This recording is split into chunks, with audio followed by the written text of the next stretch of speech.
Hornbill weekend hot and campaign we gon chibai tu nei hol impi ding hi le gam sunga ding mi muan hoi ma Thangkhan Kham gwal nama hi a ama MA LPC Honor and Site Director Gilit Counseling Center LLC sia kham yai so anon tel thei jana tu ki pa tu kon gena he ama sapenin ke jong lung dam he na hunu long tiak man yai professional counseling hi theina ding bang tana haksa ya America gama degree lak haksa ya nana se bang chibang ya non gen thei pakdiam he by ke atom pena master level ni ngai mo social work ai ke le counseling field wachiang United States National Counselor Exam chi omin to pass ngai wachiang isep na di state exam omin to pass ngai wachiang supervisor nwaya nai tal tool ni kisem wachiang license ki nei pan then only we get the title licensed professional counselor. Licensed professional counselor chi chen bang lampang de hi na hi tang piu non gen thei dia clinical mental health lam ki dok mo tu lai takina pandemic to mi depression tamma ma di hiven America gam mi te bang chinom ta le as a professional counselor tu COVID-19 hanga mi mental health pen tampi sukhain mo demand bel sang pe ma banga lockdown ang ko nga mi social activity angina dana ko man hi no lowai chiang wa mi tamzo pen depression anxiety bang tuang ding ya maila ma chi wa ina mental health sukhama main kasat na la mobile adima nung sangma ma swabwe. How is the prospect as a career yai mental yai professional counseling lampang career prospect abanga chia khang thakte na advice udia yai line check up ding na kisam ma ahang tun America context lian abang tun American government hi mi banga criminal te khong zela po ya tax money to vak sanga mo amaw le amaw apola ma po idina counseling pa hen lan mentally ongki bor hoi thaku hen lan amaw le maw ki support thile to pen hoi jodi hi chin paimana prison system replace ding za phiala counseling lampena cha all system ke ku tumo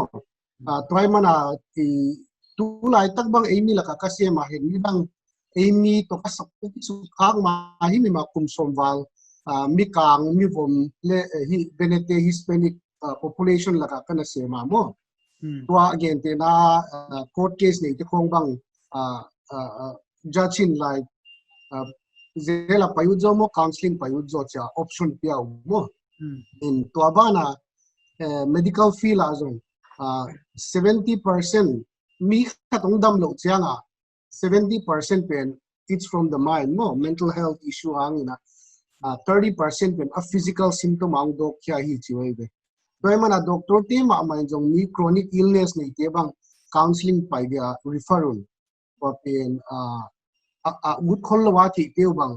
counseling nam pai te le prescription ong refill no lo kai ong refill no lo di kai chiza kho pa mo twala mai cha solun it's a holistic approach no mi ngi chi pen pumpi kha lung sim gi teng tumak ki gomin mi khatong swak sa kai pai mana apumpi gwa chidam ve wa ina lung sim lam china chi om ti lo mo alung sim chidam ma na pumpi alung sim chidam ma na pumpi china chi om ti lo alam chidam ma na apum alung sim le apumpi china chi om ti lo cha avika aki balance nga ye chianga to pen hilam gam thuk te na theyun counseling pen focus ma mo he no lead counseling CEO na sepen. You have lots of experience tampi nei hintana hi amo advanced country American lam gen danin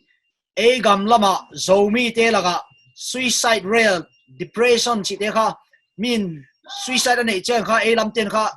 kimo asagin saptom te bangin edan tuam sagin yai kha igam sunga an address one of the biggest challenge in namu ya bang na chimua hi tham gen dena dena ka chima bang alung sim chi dam na pumpi chi dam na pina tu pi mo gen dena mi chronic illness ne zun khum ne ai kele cancer ne te khong asi chiang wa mo sak te loi bele na te siam ya wada na ilung simachina chiang a jong vakimo sak te loi be it like it could be nature or nurture mo nature chi chiang a inu ipa isisan na buya ong pai jong te ai be ai kele nurture chi chiang a ime wa ki pana mi simmo nai tu ana te ai kele mi pha zo lo ki sakna izon luan na te negle ta ki kham zo lo na te ilung sim tam pi ne wai bele toy ni self confident pen de ta kaung su khamo toy mana mi hi chidana depressed ai kele suicide attempt chi khong i thei chianga adin mun tak tak u thei le mo va condemn thei na diom omlo ma din mun om le mo yai suicide tendency kha mi khem pe at one point of your life nei vek u yai kele mi khen khara a tendency sangzo chi bang om ya banga na mu dan as a experienced counselor ka chi ja nu me ya a tendency tamzo na ayang a successful rate pen pasala tamzo mo ahang pen nu me ten nei una jong etem munu ayanga amawi etem dan pen little lo mo hu ham lo ayanga pasal tia pen item tam khol lo na item wang la ten hu ham taka hiwai chianga successful zone a suicide rate abel pasala sangzo ayanga item rate abel numei female tamzo mo e gam sunga American gam dan in professional counselor de hununa umlo ite any teenager any person any xyz mo mi ko pe ya dan suicide tendency nei tale bang chi hun cha aman alarming rate a omahiam chi bang chi thading ama le ma bang chi pan louding advice om thadiam okay one of the common symptom mo ai le mi la ka umun non lo mi la ka ki helu non lo ama gwa ki na umum ta chi ongo twa chiang ipa amel punon lo chi ong to pen one of the common symptom of the mo okay ai le nang professional counselor na hina yai dan suicide lampang igen nang na specialization age group ai kele specific specialization specific area walking area nang akumbina et kolde om hiale okam ai kia pen licensed professional counselor kai chiang apo aveka generalized mayunga mo ayang atang pia depression le anxiety case le tamza doin mo okay yai anxiety pen ka every religion regardless of religion community om yai kele a community based depression umur de yai kele lower economic te ha effect de ya banga na experience dan che tu don hak mo kha chi chianga affector tampio mai de hi cha wa gen pen mo miao ke sami zong te pen suicide tendency nei zo depression nei urzo chi bang om yai kele miao banga wai ka a research le a percentage chi khong om ya om tuan lo ya what chi dan na thei tuan ken ke bang mo ai han ya thei tuan ken chu mai ni ai le professional counselor hi chena igam suwa naw pang tampi mi ten boy pi mo tu lai da diak tangin India gamale churchanpur ma male naw pang te chiang to zeb dia sa loading corporal punishment pia loading ai kele a dieting system mo boy nak ma yai kha kinial thena tampi o ma yai tung tanga America gama bang na chi wa as a counselor bang na chi wa naw pang okay what topic hi le we have to understand the difference between discipline and punishment more to again pen abuse corporal punishment ni pen atamzo abuse sa paye we okay discipline now pangkat discipline let you it doesn't necessarily mean corporal punishment mo to now pangin na kata hi kel na pa na bangyam katong sinding pen ide ay we igor pen po ay we okay to adinga amount now pangti pen sense of responsibility mo and then every choices that they make has a consequence. It is in saknai. That is for example, like a definition on gains walling discipline is to now pang aho is ognawa itu hit nahin responsibility is and saknahin abuse it to it's come out of anger more. I gele under the influence of something more to happen abuse up by tang ina puakkhiat differentiate na level to issue tampi zong ong boy why no lo di kol gam mai kele zomi te laga nu le pa de naw pang te zeb gop mo ai kele I hoi taga banga strict taga ken kol the lai ve ai ha America gama naw pang khat abuse kale 911 something yai pen kol gam to America gam kwa hoi na sa zo nang mudana America gam hoi zo bangang chile ama now pini mat discipline changa we teach them lesson no we teach them to be responsible of the choices that they make okay consequence to pi again na now panghatin homework kung hilou ibele to pen vakisate pen we impart fear to the child mo ayat wasanga okay nang hi na hiding pelong hilou lai changina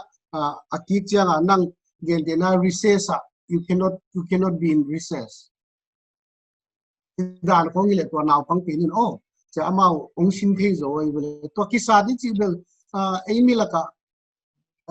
naw pang khatin pa khatin na pa kya nga kung sa thang na te ya cha theilo che kung in mana kung sa dai bele chi le naw pang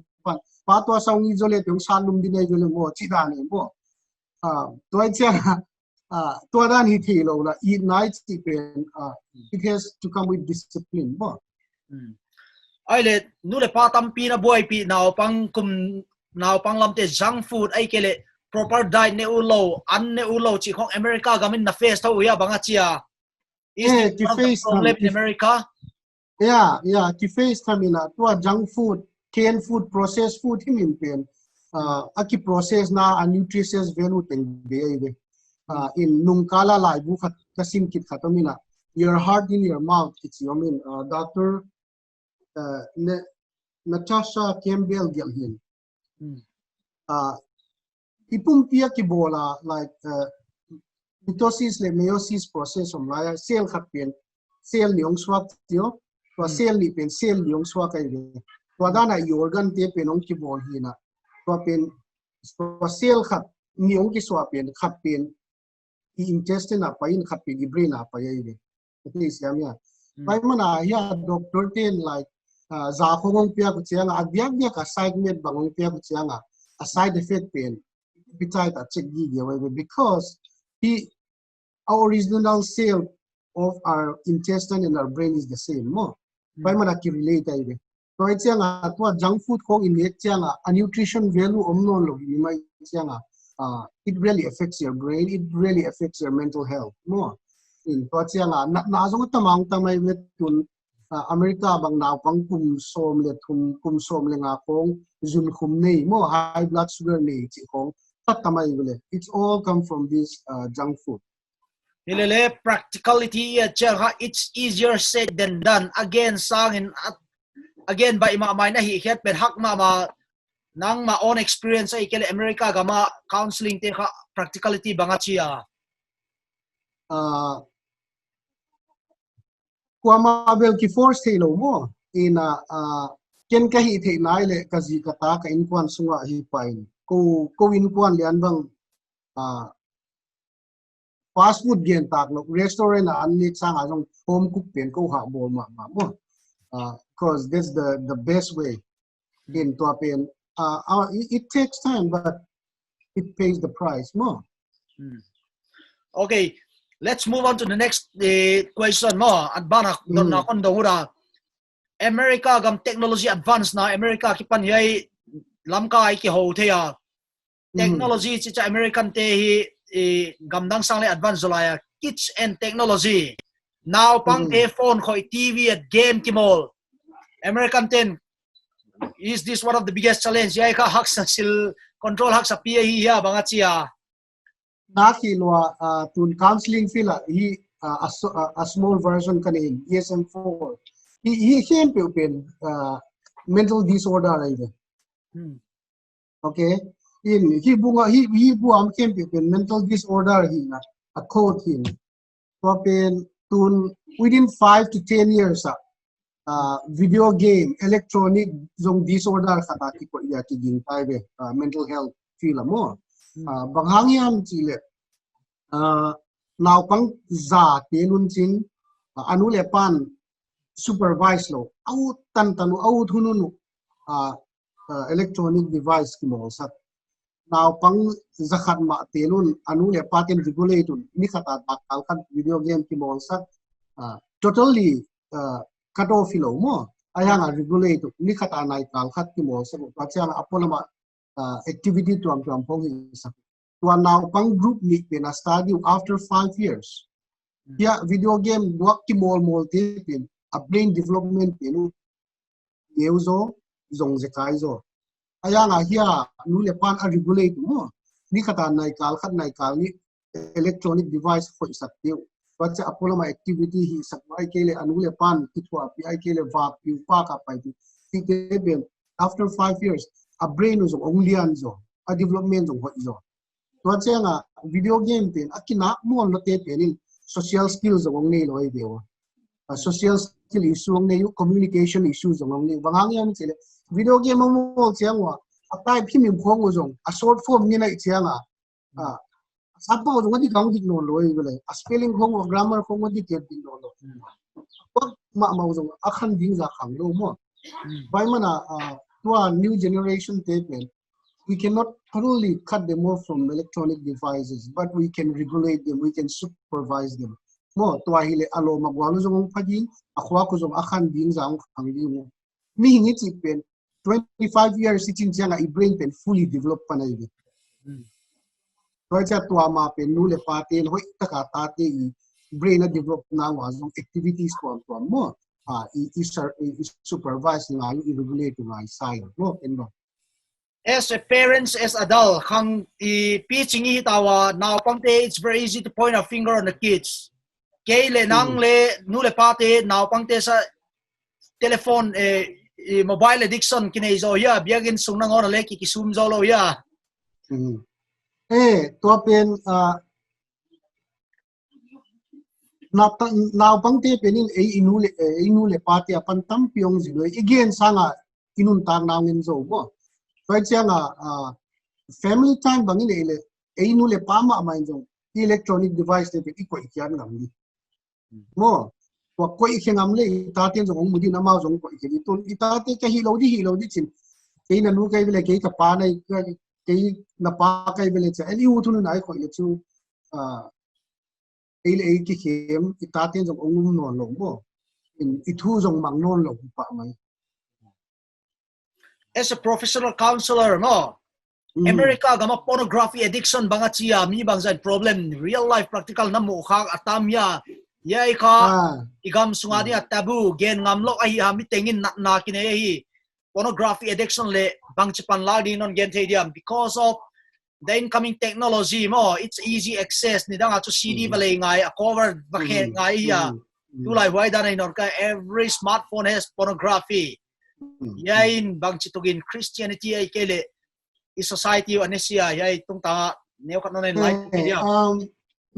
it's a big issue na question dot te hoi ma mai ba it's very relevant, thank you.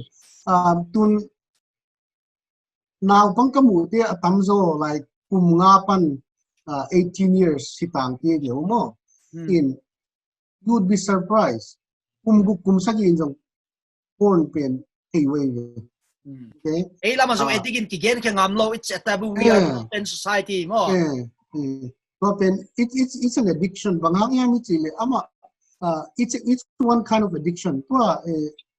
ilam ka context sa bagele drug addicted ko nga kikimo asak mo. But it's the same effect. It affects the same gland in the brain. Mo. But addiction it might be different forms. But it's the same principle tidan mo. In excitement in mo. Vakam nadi hoy penay le now pangten ama personal electronic device pen pichin mau ne keileu kebang hot sign mo ane piano le jong nule pan supervise di yente na hi America bang aki kham pilo na le atamzo online na full ki kai assignment ki turning a school ma ten jong now pangti computer piawai bele mo aya nga nule paten bang ite okay na homework yun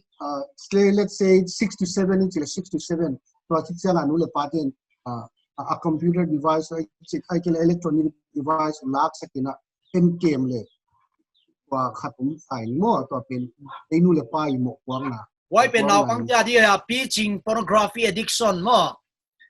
they bang advice na pewda what are the steps that they could overcome and how to minimize it. Okay, I did takay level now pang bangsa yam deal pi khatay mo to issue Amy bel hilyan ke mi kang lam zo na aya mi kang te bel ama honest ma we ama counseling chi pen confidential rule ki le changa ko ama ke kigen son ti lo chi ti pa indian ngam le lon mo panga detox system simahi ke bang mo gentena ni khata ngawi book we bang ai tu le okay like this week mo ngawi gwa kan it so more reduced by one number mo but changa next week changa na live but changa banga nang i room gwa khong ana o mai kile zan na ha so khong attention pen ong ha ta hi le zan so chana nang gwa nangom na gwa khong electronic device omlo di tan khong mo changa guidance pi na as we think ni le thum khong zo mom khin na zong phatwam pe ma tua dan ba ngai hi. Let's move on to the next question. Igam sungi le khang lai tampite gamers mo PUBG zan khoba kap in nule patele I musak thelo. Ain sunga lam le in content thelo. They are living their own world mo. A phone lo ngon cha khuri hi cha pya den ke hi waite ka banga. How do you try to help them overcome? What are the remedies? Okay. Okay. Tuan again te penama adult hitamo like are you adult or adult zong now pang zong. Okay. Adult yana level. Okay. A pitching sa te level wakti pum kham zong bai kena now pang table gina ka chi ma banga nule party and as a parents you have authority over them more. So to changa you have the right to take away their electronic devices. Okay. Don hi nasib na lamwa mo SA Sea of Gilead Counseling Center LLC kitia nang mi bangza training pia na company mi bangza how big is your company introduction again di lele igen ka kaya tun igen non igen tediam. Okay, Gilead Counseling on correction ng balls rolling keep in a side director hina mo. Okay. Kasi Kimberly pin a CEO yun. Hina chief executive officer hina ko tigelin kapatuhin. Adya ka Amy laka same. Kay siyang wa culture at hilou zong tua za ko de kholo mo ahang ya America culture hilou ten amau American system tong hileu family pen boys are thing kampiu mai sianga in tulai takina keito kazi Kimberly to Hong Lian Manlun Kimberly pen supervisor amai supervisor hina pasyan he pinato damde January khacha license pian puin muin tin mo ko teng thum ina twachin tu lai takina MS student ni internship ong lao mo ko kyanga ina pasyan he pinato ong zo swak thiule me kha khong chang sim de twachang division nga patanun. In terms of pay and packages perks mo how lucrative is this of yay na ka America gama ki ko mu chi ya a hoi tho ya bang cha pace and parks hoi chile ko bang dia ka Medicaid sooner care beneficiary te kalawa mo ahang pin giat counseling in a state government to zong contract ni kai chiangwa so a state government in ka khalawong pia kadak na dakal thawong pia mo in private insurance atamzo in jong cover in here prospect umma hi idana professional counselor igam atam hetlo ya igam suwa boy za khongom khatale America at lampa i banga contact the dani helpline ai kele accessibility na thena di zomi pi te bar malam ile India mun tuan tuan te chance na piau ya no mau ne piau ni na ong contact ko muna regular taka ka ho piu zong mo regular taka session ka ni piu zong okay last question for the day two pandemic recovery mo economic recession na pin na i sumle pai din mun na pin kenyan di ya mi zomi pi te ka yai I impact ka bang chibanga preparing advice na peuda depression ng sama ma di ya kele we are going to face a tough time banga chia okay na sian tunga yup na pin kha swalo ding no kun lui khong jong en le pasian ta te pin kial gam khong apa izin wa pasian nom pi chang aum na na wa pasian in thupa pia wa ma banga le tunga banga bangong piang ta zonga ai pasian ni te dinga pasian mai muan na le pasian in lampi piang bol sa ning pai man adina ka chi zwa dan ma holistic approach pin in elo ti loi ve pumpi khalung sin o iki balance na pai man aleitung ichi dia ma economy ichi dia ma ongsima ma le zong ei pasian nei te jesu christ umti adinga lungkiar luar na le atop kok tun nam lo ya hang pasian ei lama pan na le pasian in ungsina ding hi mo wa fade om lo le ya depression pen fight hak ma chiu na hi ya he kachima banga spirit soul and body pen 3 in 1 ai ve okay toy mana aki khen thelo ayang avek wa ki balance lela you become a very healthy person mo pa changa fe jong kisam wa ko ma jong mentally sound jong ngai to cha ine ki tak jong ipilwan ngai ki pa goi ma in pu Thangkhan Kham gwalam ama ile professional counselor ya tuna weekend hon in campaign yai kyolim na parin sil tampi sil kya theding oma yai ka regardless of your age nang adinga hi advice hoi mama ong ki pethe om suna ya tuna non ho limpi jeng ni zogam mi mun ton tom ni tampin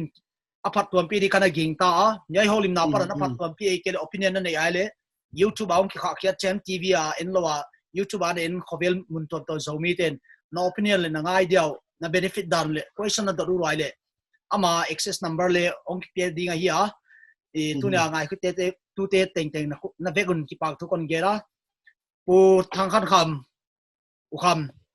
tunia honoi tang non pek jen Hornbill minin na tu ki pak thu kon gena he lungdam pe mai no jong nom ta ko